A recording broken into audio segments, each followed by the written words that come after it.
Good morning, dear students, and welcome to our English class. Today, we will learn a poem. It is the first lesson from Unit 2 of your English textbook.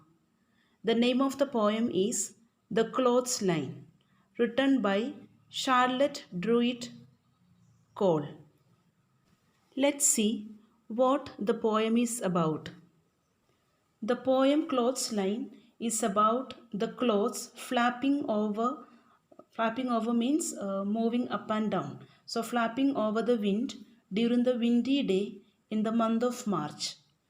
The poet explains that her handkerchief flew away from the clothes line due to the wind.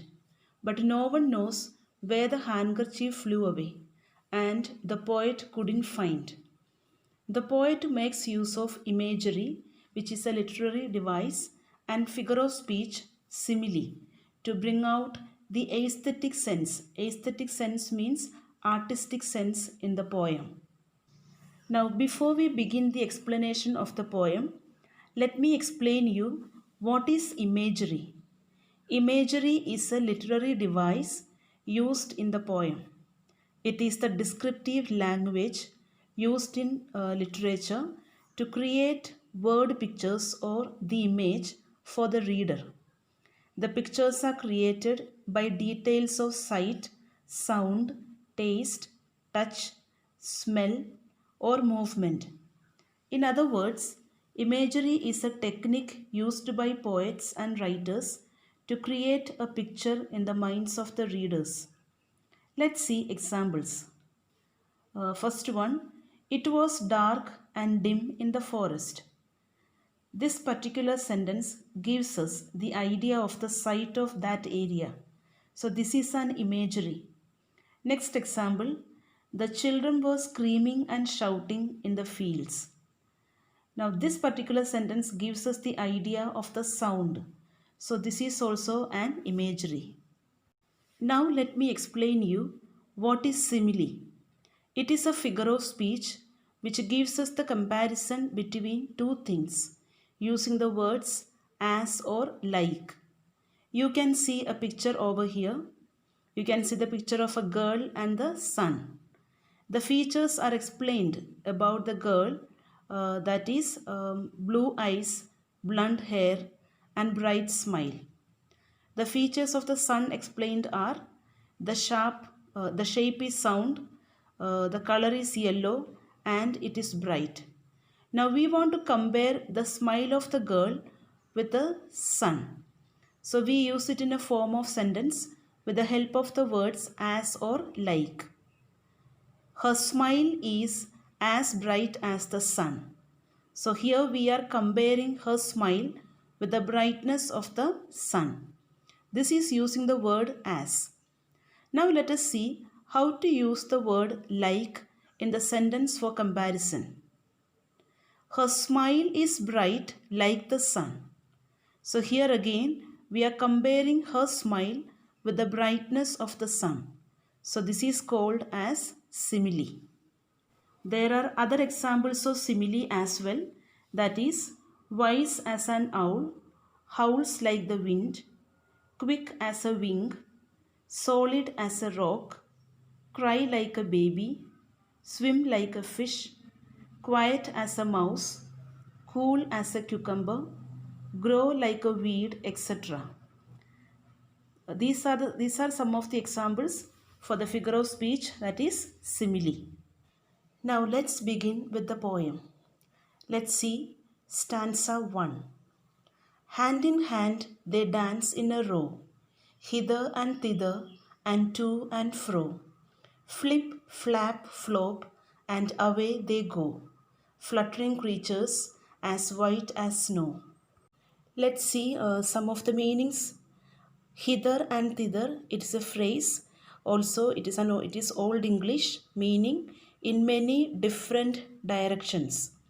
Flip, flap, flop means the noise made by the clothes while moving in the wind on the clothes line. Fluttering, it is the short form of fluttering, meaning moving lightly and quickly. The poetess Charlotte Druid Cole is talking about clothes hanging on a clothesline. To her, they look as if they are holding hands, standing in a row, and dancing merrily or happily.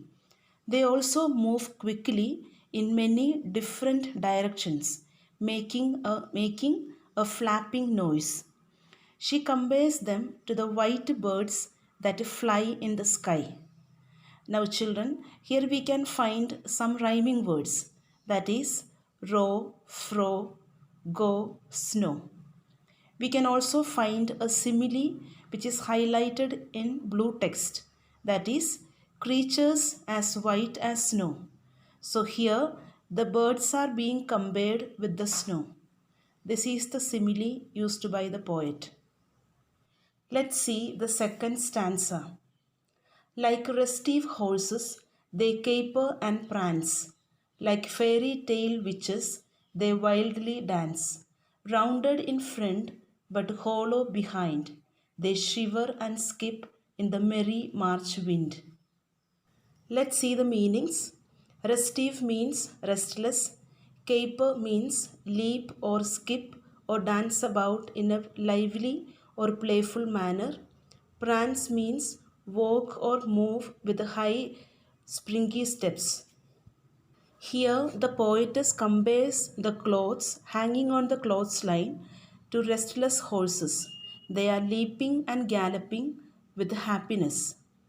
They remind her of fairy tale witches dancing wildly.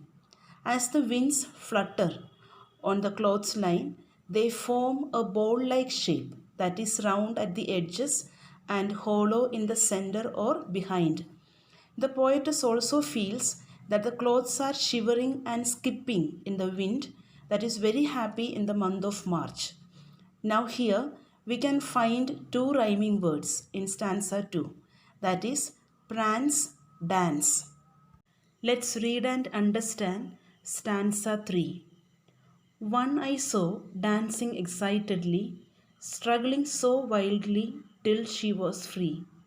Then, leaving pegs and clothesline behind her, she flew like a bird, and no one can find her. Let's see the meanings.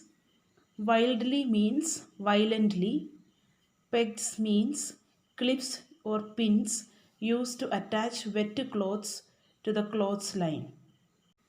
The poetess says that once she saw someone dance excitedly, dancing excitedly here referring to the clothes movement due to the power of March wind, and with a great struggle she freed herself. Here she refers to the poet's handkerchief. Then, leaving the pegs or the pins or the clips and clothesline, she flew like a bird. Flew like a bird is similarly used here by the poet. That is, the handkerchief is being compared to the bird. So, the handkerchief flew just like the bird. She flew so far that no one was able to find her. Let's read and understand the fourth stanza. I saw her gleam like a sail in the sun, flipping and flapping and flopping for fun. Nobody knows where she now can be, hid in a ditch or drowned in the sea. Let's see the meanings used here. Gleam means shine. A ditch means a pit at the side of a road or field. Now the poet says that she saw her handkerchief shine like a sail in the sun, flipping, flapping, and flopping in fun and happiness. She flew away so fast that nobody knows where she went and where she could be. Thinking of the worst that would happen, the poetess is wondering whether she is hiding in a ditch or whether she has drowned in the sea. Here she refers to the poet's handkerchief. Now, in this stanza, like a sail which has been highlighted is simile. Sail means a big sheet of cloth at the mast of the boat which helps it to sail. So here the handkerchief of the poet is being compared with the sail, and this is a simile used here. And we have rhyming words. We have here rhyming words also, that is sun, fun, be, sea. Let's read and understand stanza 5. She was my handkerchief not long ago, but she'll never come back to my pocket, I know. So, children, this is our last stanza of the poem. It is only in the last two lines of the poem that the poetess reveals that she was talking about her handkerchief that flew away not long ago. She is sure that it will not come back to her pocket and it is lost forever. So, dear students, the poetess begins the poem with a happy note of clothes dancing on the clothesline, but she ends the poem with a sad note of her handkerchief flying away and never coming back. Children, this is the poem all about. I hope you have understood it. Now I want all of you to read the poem thrice and underline the difficult words and learn their spellings. Now these meanings you have to write two times in your rough book and one time in your CW book. So thank you dear students. Take care and stay safe.